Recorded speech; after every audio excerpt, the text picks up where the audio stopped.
So I have a question here about Fox News. Yeah. You said Fox News has no vaccine mandate, but according to Newsweek, the company requires unvaccinated employees to submit to daily COVID testing, which is stricter than Biden's mandate, which calls for weekly testing for businesses that employ more than 100 people. Is Fox News denying the civil liberties of its employees by being stricter than President Biden? I don't know. I mean, you should probably ask Newsweek. It sounds like they got a pretty precise handle on what's happening. Hey, if it's wrong, let me know. If I'm wrong, yeah, if I haven't, it's completely wrong, as I noted the other night. Fair. I'm not, So what is the policy? Can you tell us the policy? I'm not qualified to speak for the company on this because I don't run the company, and I'm not. I'm just an employee of the company. But the white supremacists think you're a white supremacist. That's all I'm saying. So I'm wondering, why is it that they see you as an ally? So, I can sincerely say I've never met a white supremacist. Mm-hmm. I don't know what they think, but if you're going to David Duke to figure out what's true in America, I would suggest you get new sources. Right. Yeah, people are like citing David Duke, like, what's reality? I don't know. Let's check with David Duke. Maybe he knows. Yeah, I mean, David Duke, the Daily Stormer, VDare. I love that. For some reason, they see you as an ally. And we commit to dismantling policies and processes that benefit whiteness and other systems of privilege. So I hear something like that, and I just think that that's just flatly racist. I mean, that is my impression coming out of it, because when you're like, we want to dismantle a particular skin color. That's not at all what she said. That's not talking about dismantling a skin color. Where do you get that? It says systems of privilege. It's talking about dismantling systems of privilege based upon, immutable characteristics. And I don't understand why you would be against that. You describe yourself as a classical liberal. And as such, you're against, I'm assuming, mandating masks and vaccines, even if they can be effective in protecting public health, because that would interfere with personal liberties of what to do with your body and life.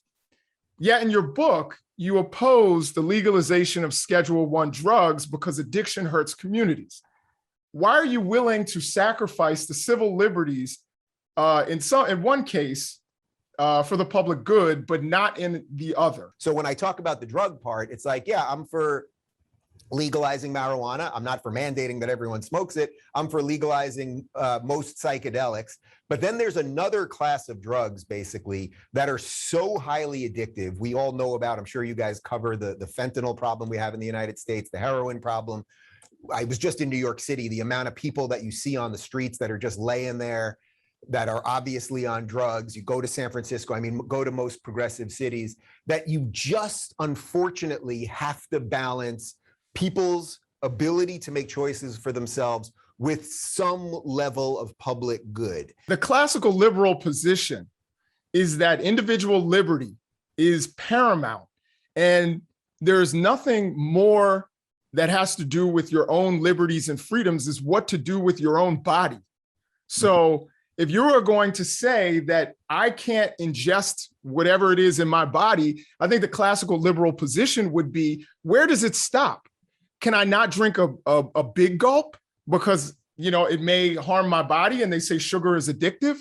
Where does this actually stop?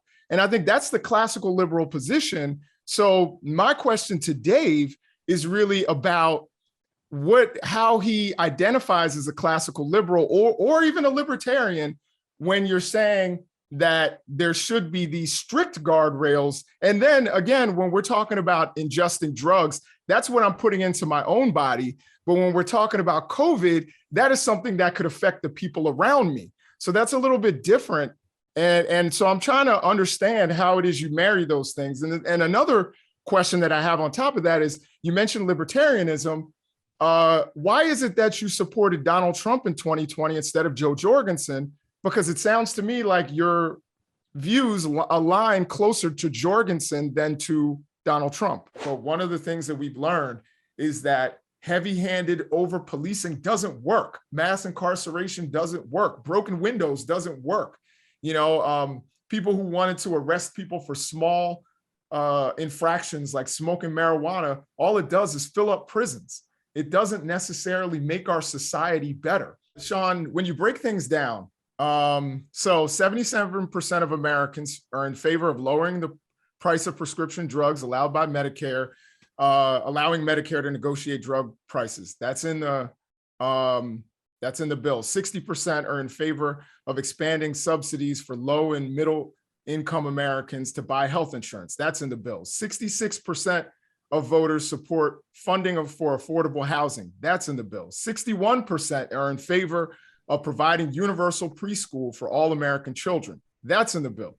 58% are in favor of creating subsidies that would reduce the cost of childcare for working parents. That's in the bill. 55% are in favor of providing tax credits to businesses and utilities that produce clean energy. That's in the bill. 78% of Americans are in favor of expanding Medicare coverage to include dental, vision, and hearing. That's in the bill. And 59% of voters are support a 15% corporate minimum tax rate for large corporations. What did you think of Melissa McCarthy's depiction of you? Wrong book.